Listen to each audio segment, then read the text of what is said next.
This is Matt with Let's Talk Music, and I am here with Gobler from Resolution 13 out of Helsinki, Finland. Hi, everybody. Oh, how we doing today, buddy? Thank you. Very good. We have a nice snowy Saturday here in Helsinki. Once again, as this winter will never end. I'll tell you what, man, the weather here, Ohio is like a Midwest state. So Mhm. it's typically we get, a lot of cold, a lot of snow, a lot of just bull crap weather throughout the winter, and it has been very mild. I mean, we had a couple of 70-degree days in February. Yeah, So crazy. right. Yeah, sounds crazy. Let's start off with, the new single, Paradise Circus. That is a Yes, Massive Attack cover, correct? yes, sir. So what was it that made you guys just to decide to do that specific cover? I guess our drummer is like a bigger fan of Massive Attack, Mm-hmm. and well, he got this idea, I guess, from there that we have a co-singer nowadays in the band. Mm-hmm. He is Ville Tuomi. He is well-known singer here in Finland. He is member of Leningrad Cowboys and Kuria and Suburban Tribe and uh, some other projects. And um, I guess the idea came from there that since he started to do some shows with us and some recordings, uh, that they are really nicely completing each other with our singer Nico, Mm-hmm. the main singer of the band, and our drummer just said that he imagined these two guys singing Paradise Circus when he was listening Paradise Circus sometime in our studio, and he just got that okay, we have to try to make a cover of this song, and I'm glad we did because it turned out very good It in did my it. opinion. Yeah. I liked it. It's different. I When I first heard it, I said to the publicist, I said, "This is interesting music. I like it. I want to talk to these guys." Thank Um, you. and the the video was really cool. Tell me a little bit about that. How long did it take you guys to make that, produce it, and get it out there? First of all, thank you very much for the compliments. Uh, the video itself, we usually work that way that we try to do everything ourselves. So like do it yourself style or Right. yeah. So we have a studio not far from here from my place, and one side is basically built for the audio recording, and the Mhm. other side is for filming.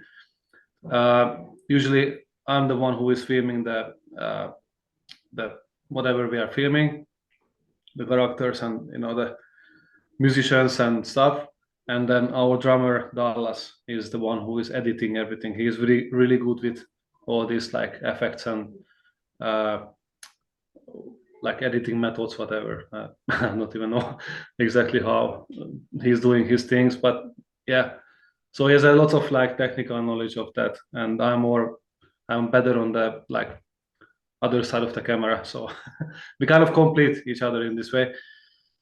Uh, so yeah, we started to film it, and mm I think we did a few test shots over in a month or something, and we were not very like happy in the first few weeks with the results. So we decided, okay, let's get everybody together there and start doing like everything uh, together as a band. So Right. everybody took part of it, and yeah. So basically, shooting itself was probably we did it in like 2 days, Okay. and then then editing, it usually goes for us a little long every time because we always have some kind of computer problems. it's it's normally like that we start doing something and then our drummer decides that, okay, I'm gonna update my Macintosh computer now, and it's gonna be faster and better and whatever, most powerful than anything on this earth. And then what happens is that he is not updating, with it all the software, so half of the software then doesn't work anymore. So whatever plugins he used during the video editing, everything went like somewhere. And okay, well, then let's try to update the plugins and all the softwares. But then half of those don't have any more like updates from the companies that sold them to us for the new like versions of the operation systems. So okay, then we have to how do you call it, like when you undo the computer update, you have to get back everything in the original state, and then it goes like 3 weeks already gone. And yeah, so we always have something like this. It's just one, of course, example, but all the other like similar shit can happen to us every time. So these are usually delaying the thing, but eventually I would say that altogether in 1.5 months we got it done. Okay, that's not bad at all. No, it was a fun I mean, process. it turned out great. I mean, I love the effects in it, and they said it was a really cool video. Yeah. Now I checked out some of your other songs. I listened to "We Don't Fall" live from 2 years ago. That was a real kick-ass song. Really enjoyed that one. Ah, cool. Thanks. Evil Tormentor, "Keep Away from My Gun," like that one. And General Mass, which really had some cool opening riffs. Yeah. So when we get into, we look at those four songs and then Paradise Circus, there's a pretty big difference there. And I know it's a cover, but is that kind of the direction that you guys are going in, or are you staying like more true to your roots of being like a somewhat industrial metal band? I would say that yes and no. uh, we have two more singles coming out before the full-length record. Mm-hmm. Record will come, I think it was 23rd of May. Okay. And the first single that comes out it's totally inspired by the music of and also the like the not only the music but the subject of the Terminator franchise, Mm-hmm. the movies, and it became like an epic song. We did not cover the main theme of the Terminator thing, but only there is this rhythmic moment. If you remember this tu tu tu tu tu, Mm-hmm. and we took that and we made a whole new song of Okay. it. It's very symphonic, very cinematic, I would say. Yeah, there's like a lot of like skiffy elements and like cinematic approach to the production. And people who ever heard, they're like, man, this is Hans Zimmer meets metal. Basically, that's what they said. Okay. Of course, as our original like style, this industrial low tune, heavy riffing and battalion like drumming and stuff, it's all there, but there is much more space now in that single for dynamics, I would say. Okay. So lots of breaks, lots of epic like moments and stuff.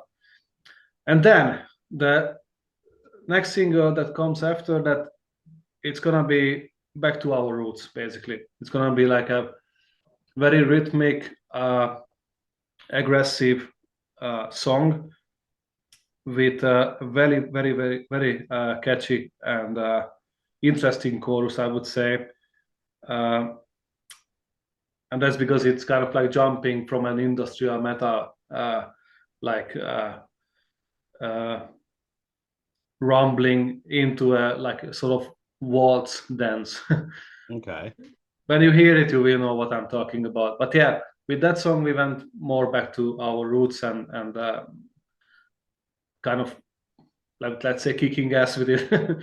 This song, this Paradise Circus, uh, is something that mm, we gave a shot to, and we just thought that okay, this will go how it goes, and uh,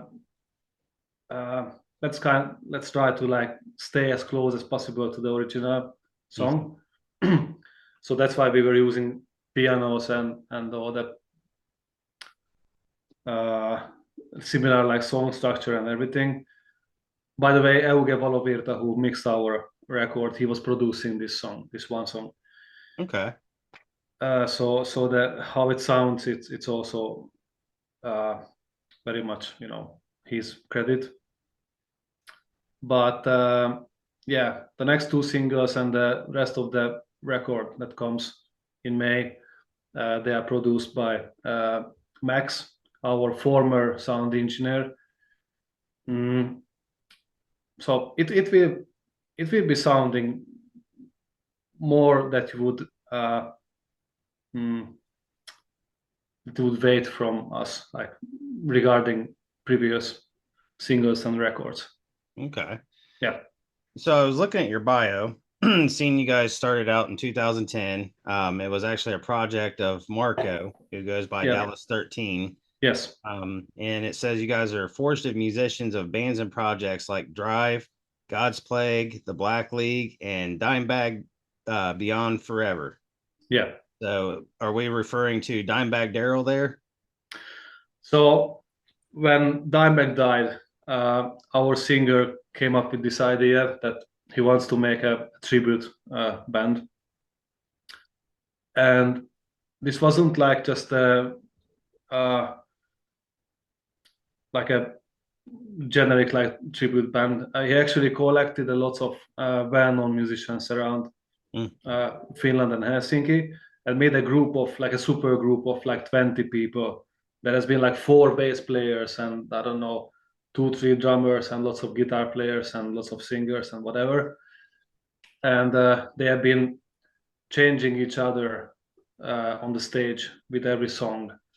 So basically, almost every song that they performed on the festivals and club shows and whatever. Like maybe they even played some like ice hall shows and stuff. Almost every song had like a different band, but the whole super group was called Dimebag Beyond Forever. So it was for Dimebag's respect, and because our singer is like a huge fan of Pantera. yeah, I would have loved to seen that. That would have been pretty cool to see. Yeah, it was amazing. Lots of like, if you know bands like Moon Sorrow and Amorphis and all that stuff, like there has been members in that.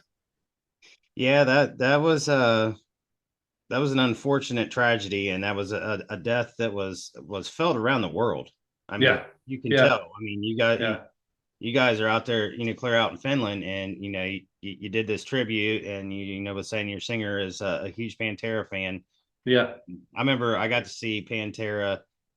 I believe it was on the Far Beyond Driven tour, and Mhm. great show. And on it, and what really sucks is Dimebag was killed. I'd say 12, 13 miles from my house. Really? Yes. That close? Yep. Jesus. I've been in that club many Wow. times where he was killed. They actually down not too long ago, which sucked, because of the history there. I mean, not just so much Dimebag being killed, but I mean, a lot of bands, kind of like the whiskey in Los Angeles, a lot of bands got their, kind of their feet wet there. I remember Yeah. seeing the band Corn for the first Mhm. time at the Mhm. Alrosa, and Mhm. I mean, just a lot of local bands. They did, like the Battle of the Bands there. So it was Yeah. great, great venue, but it just eventually, I guess it ran its course, and we've got some new ones that opened up that are really cool. Mm. But it was, man, it was. I remember I was supposed to go to the show. I had to work. I wasn't able to go, and I was kind of thankful for that. But I mean, it's like that was just that's a day I'll never forget. Yeah. I mean, I believe. Yeah. It's that was horrible. yeah. Even just not long time ago, Alex Laiho passed away from Children of Bodom, which is a Mhm. local band from Finland. Even that was a huge shock to the whole metal community, I think. And the thing is that he actually passed away, not like violently, like Dimebag did. So if Alex Laiho's passing was like such a huge like thing, think about like in the whole world, like what people felt when one Right. of basically us, let's say, was just shot on on the stage. It's unbelievable. Yeah. So you guys just had a handful of shows you was out with Beneath My Feet in January. uh with Beneath My Feet we had a tour, but that was I think 4 years ago. Oh shit. Okay, well I'm way off Yeah, on that one then. we went in Europe. We did the Baltics with them. I think it was something like 10 days, like round But with them. I tell you, I did an interview with Beneath My Feet, and I really dig them guys. They got a hell Yeah. to them. So, have you been out on the road recently? Not really. We were focusing uh, on the record basically. Mhm. We just, you know, we were dealing with all the mixing and mastering, and we also same time try to find uh, a decent deal from a record label. So we eventually did, uh, and then we were just busy with the promotion of everything, like try to little bit, you know, uh, advertise ourselves or something. It's a lot of work that we don't really understand, and so we have to do first our research and learning and all that stuff, and then do the work. So yeah, it's quite time consuming. Um, the thing is that okay, we have done some festival in the at the end of the summer, and then after that we did a few shows around here in Helsinki area, and then we went to somewhere to I think it's northeast Finland. There is a town called Seinäjoki, and we did a show there. But that was our last show, and that was like around Christmas time. Okay. So, So yeah, I'm sorry. Go ahead. yeah. So we have a bit of difficulties actually right now booking shows. We used to have a manager, uh, but he has been like moving away also from Helsinki, but also that he has been busy with other stuff. So he wasn't booking like stuff for anybody basically for a while, and we had hard time finding a booking agency or Okay. promoter. The all the answers that we got back was that they're not booking now bands. That it just that's how it is now after the pandemic. Like I Yeah. don't know how exactly, and also the war and stuff. Everything is super expensive, the traveling and everything. So right now they have all of them like have a solid roster, and they don't want to like modify it in any way at the moment. So, but let's see, maybe later. Hopefully during the spring or summer we can start again doing shows. Now you said you guys found a record label that you're signing with. Yeah, Okay, and who's that? that's called Sleep Trick Records. Okay. They are based in Latvia, so I think their main office is in Latvia, but they are an international record label. They Okay. have they used to have some bands and artists in the States as well. Well, congratulations on Yeah, that. thank you. Actually, they did. We have an agreement that they are going to also jump in booking shows for us. So Okay. that's one part of the deal, basically. But probably it's gonna be after when we released our new record. Right. Now, if I'm correct, you have Colossal that was released in 2015, Evil Tormentor in 2020, and General Mass in 2021. Yes. So this will be your fourth album. Besides the concept. Fourth release. Yeah. Yes. Yeah. And the other ones, were they EPs or were they LPs? Uh, so Colossal was a full length record, Okay. and uh, then Evil Tormentor and General Mess, they were singles. Okay. Are you able to divulge the name of the new album that's coming out? Yeah, it's called Derelict. Derelict? Yes, Okay. And how you say that's a full length, so how many tracks are we talking? I think it was 10. If 10? I Yes, 10.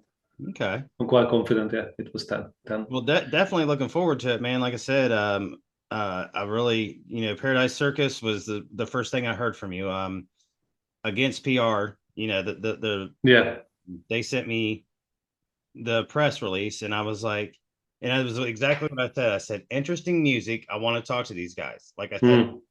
and then I do my research so that I don't sound like a dumbass when I'm sitting here talking to you. So I was listening to some of your other music, and like I said, is just General Mass. I think that was my favorite one out of all of them. We Don't Mm. Fall Live was really good, but General Mass, I like just the opening riff. Mm. And and one of the things I thought that was really cool about Paradise Circus is it's kind of misleading in a way, because you have like this tone that's set out for a lot of the song, and then you got the guitars fading in and you think it's about to get Mm. heavy, and then it goes back to that tone, and I was like, oh, that's really cool. Mm. So Yeah. it's I mean, it gets people, it pulls you in, because that's what it did to me. Yeah. So I mean, you know thumbs up for the songs, man. That they're great. You guys are doing awesome. And I mean, Thank you. we are you know, thousands of miles away, and chatting with each other. And, I appreciate your time, man. Thank It's awesome to talk to My people. pleasure. So, well, there's, I guess, so we got this album coming out in May, possibly some shows in spring or summer. Yeah. With signing with their record label, do you think that, they'll ever get you over to the States, or are you guys just going to stay, in Europe? Well, uh, our goal is to play live wherever it is.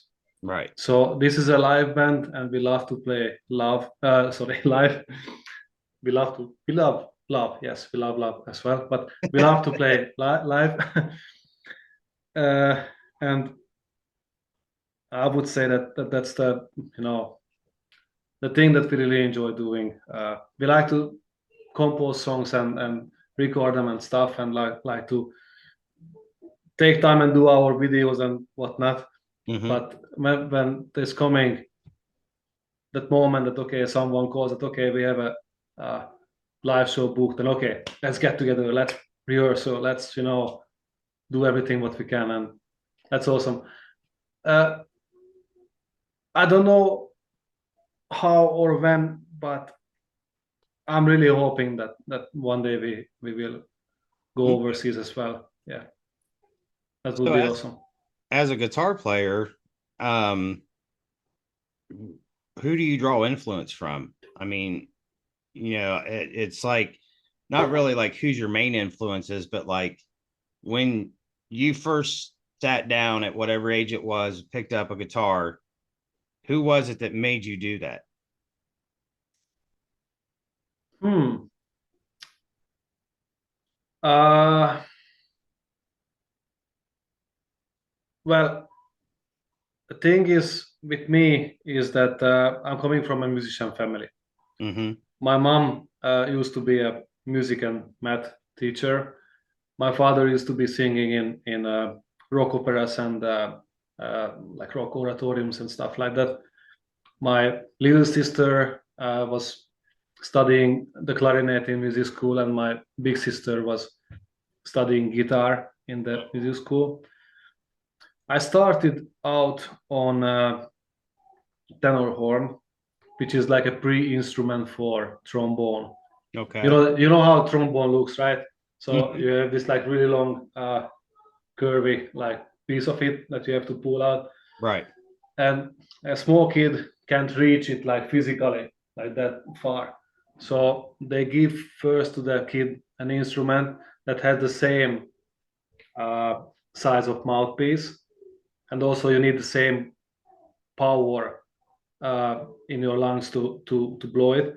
Mm-hmm. So that's the pre-instrument. So you can start like getting your basically body and muscles ready to do it. And when you are like tall enough and you have long enough hands, then they give you in the hand your first trombone.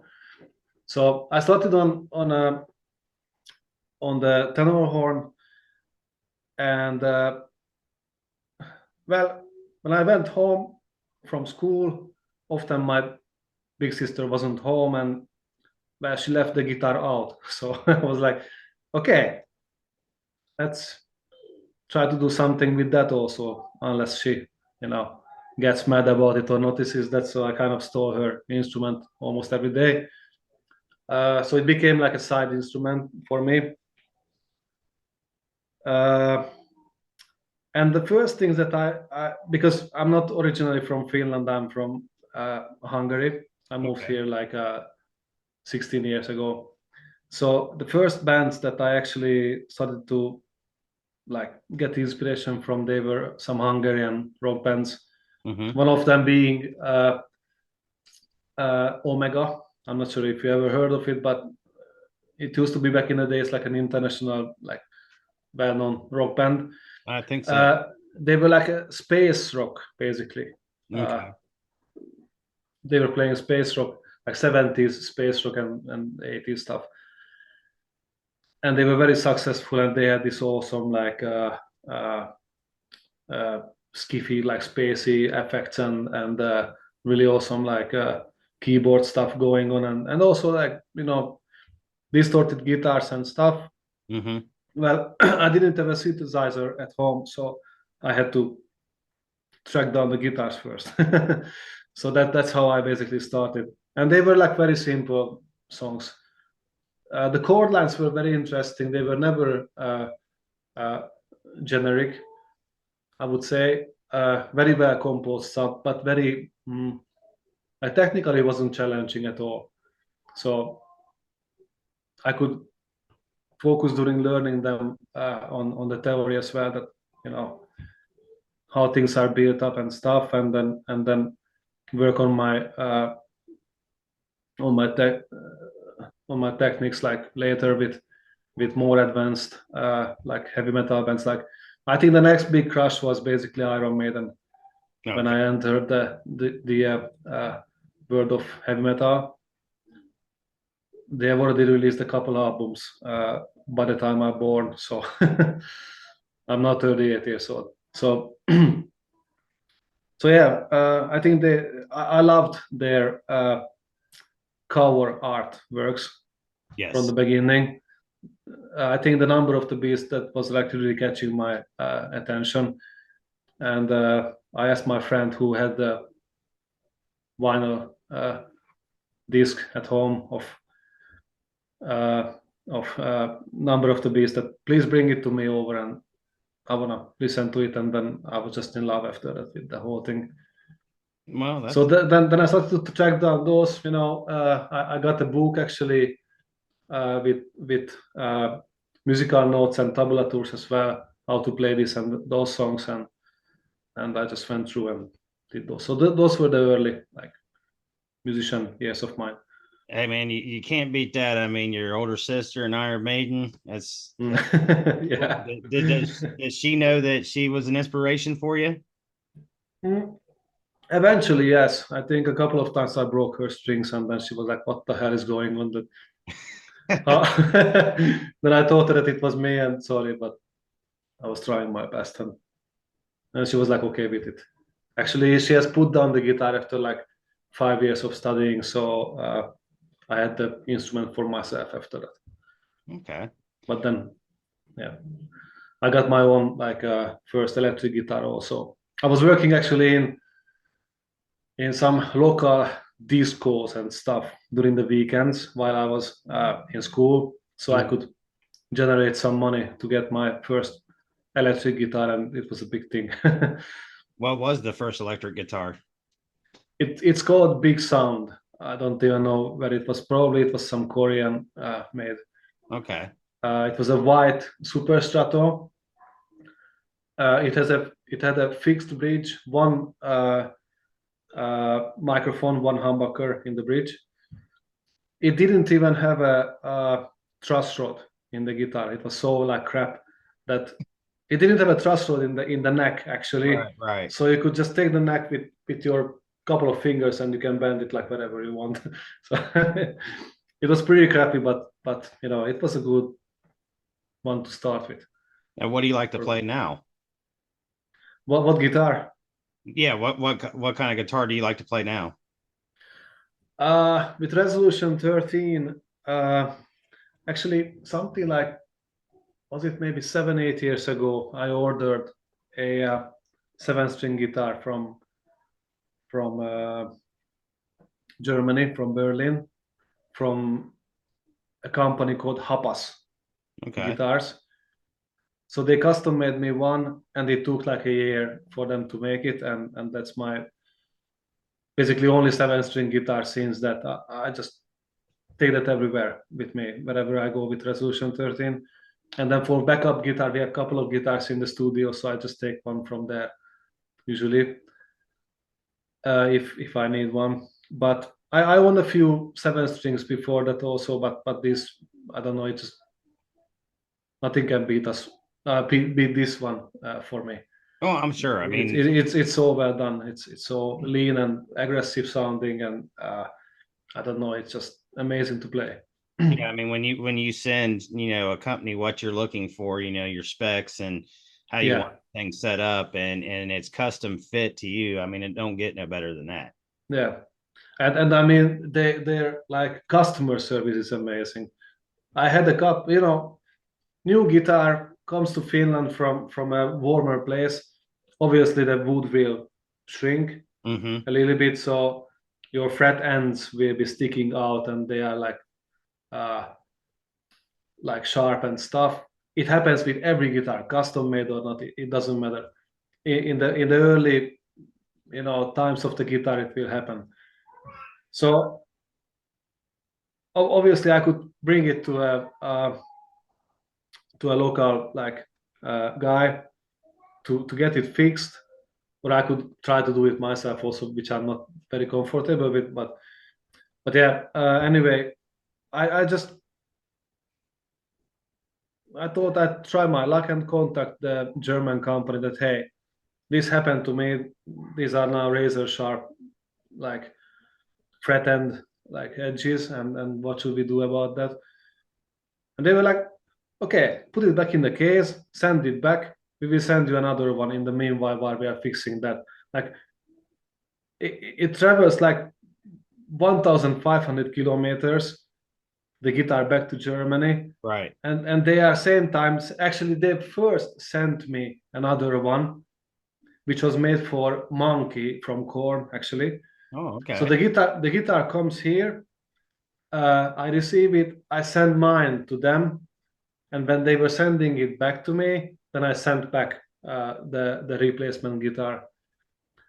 And I've never experienced anything like that with any other company. Like it's amazing what how and they cover, you know, the shipping. They didn't ask anything about, you know, for fixing the threads and stuff, and it was good. Yeah, this this guitar that they sent me actually was like wow.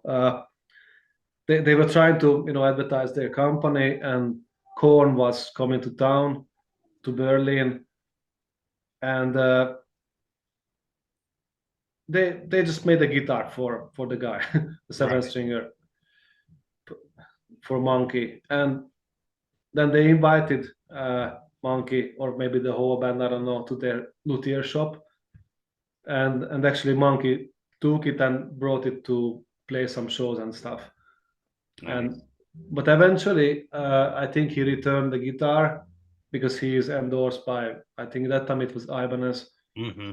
and he couldn't, you know, like basically uh, carry it with him on tour, and uh, and he cannot basically use it as official guitar on stage or whatever.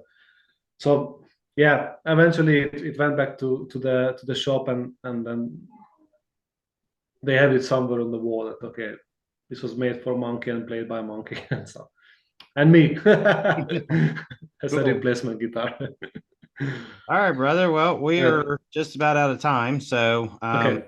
I do appreciate your time today. I appreciate your music. I appreciate what you do, man, and keep it up. You guys are you're ripping ass with the music, and it's great. So yeah, well, I look forward to, you know, the album coming out in May and hearing some of the new music.